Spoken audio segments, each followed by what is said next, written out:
শ্বাসকষ্ট, নিঃশ্বাস নিতে সমস্যা। আচ্ছা আচ্ছা, টিউমার অপারেশন করার পর ক্যান্সার ধরা পড়ছে। জি। এটা হলো ঢাকার রিপোর্ট না বায়োপসি? জি, এটা বায়োপসি।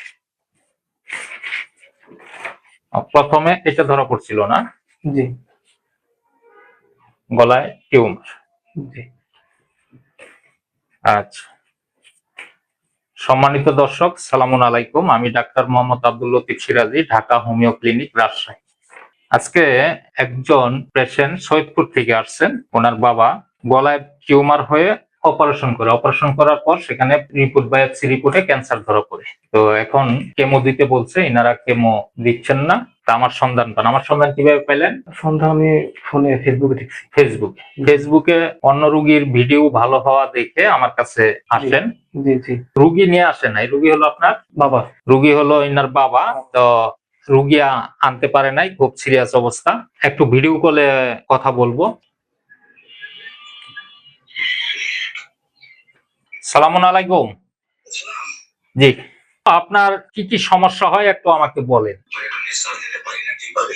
শ্বাসকষ্ট, নিঃশ্বাস নিতে সমস্যা।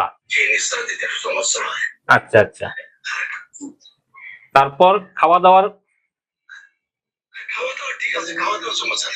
আচ্ছা, কাশি হয়? কাশির সাথে ব্লাড আসে?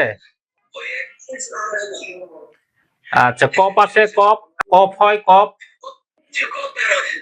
কফটা কি আঠালো?